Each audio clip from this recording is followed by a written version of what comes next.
jemi të vetëdijshëm se rreth 80% e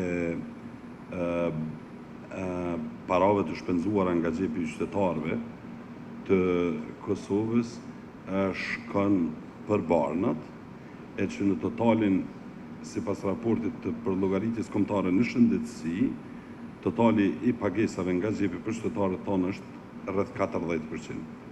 Synimi i Ministrisë së Shëndetësisë është zvoglimi i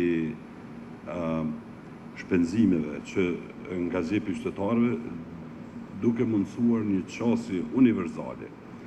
Kërkesa e shoqatës, natyrisht me të drejtë, për familje dhe për pacient e prekur me fibrozë cistike, e kap shumën dikun afërsisht rreth 10 milion euro. Vetëm për produkte medicinale. Lejoni t'ju njoftoj se shuma të cilën shteti e ndan për qoftë për skemën e barnave jashtë spitalore në listën e barnave esenciale, po edhe për barnat spitalore në total është dikun rreth 65 milion euro. Kështu që do binte 1/6 pjesë e atij buxhetit. Synimi i qeverisë Kosovës, Ministrit të Shëndetësisë është rritja e buxhetit për barna. Dhe në ligjin për ndarjet buxhetore dhe projekcionet për vitin 2026-2027 është një rritje signifikante, mirë po që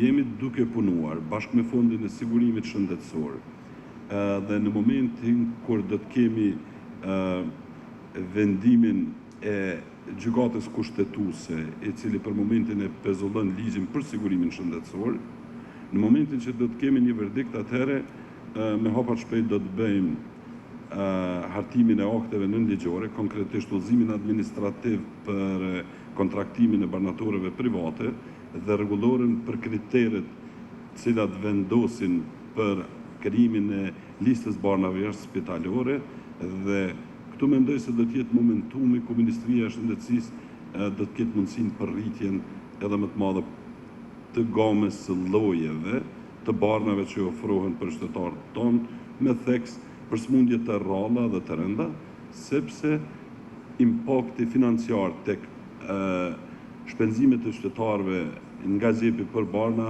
është theksi i veçantë tek smundje të rënda dhe të rralla. Po ju rikujtoj që Komiteti për listën e barnave esenciale i respekton parimet themelore të cilat janë standardi arti Organizatës Botërore të Shëndetësisë për përfshirje në listët barnave esenciale në raport me zhvillimin ekonomik të vendit që tani më jemi të klasifikuar si upper middle income country. It is an honor and a pleasure to be here with you today. I always say these conferences are at their best when every stakeholder is here, and it's extremely important to have the presence of the Ministry of Health here, because it's only together that we can make a real change. It's only together that we can improve the lives of people with cystic fibrosis across borders and across countries. My name is Hilda. I'm CEO of CF Europe, the European Federation of Patient Organizations of People with CF. And together with ECFS, we have been working on the twinning project where we bring together CF centers and CF patient organizations from different countries to exchange, as you already said, build networks and together overcome the challenges people with CF are facing and get the best possible care and treatment to the persons that need it most. This conference is an important part of that, and I'm very glad that we can be part of it and that we can do this all together. Thank you very much. I'm Pavel Drevinek. I'm the director of the Cystic Fibrosis Center, Prague, Czech Republic, but I'm also the former member of the board of the European Cystic Fibrosis Society. And I would like to stress out the presence of the European Cystic Fibrosis Society on this event.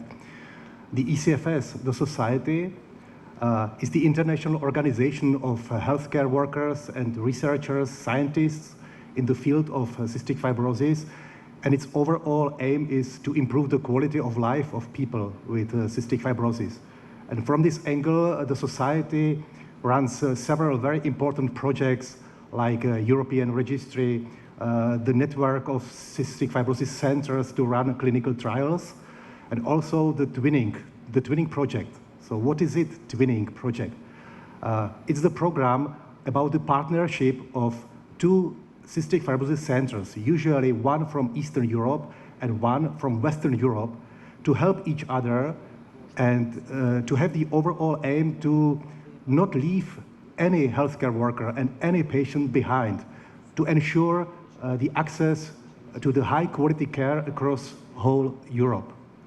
And it's not mere coincidence that we are right now here in Pristina, because Pristina is actually the member of the twinning program, and it's linked to the Utrecht Cystic Fibrosis Center in the Netherlands. And actually many more centers in this region of Balkan are also participating in the twinning. So I'm very pleased to have the conference here in Pristina, and I'm very pleased to see the program where we will hear more and more about the twinning and about the experience of the individual centers with the program.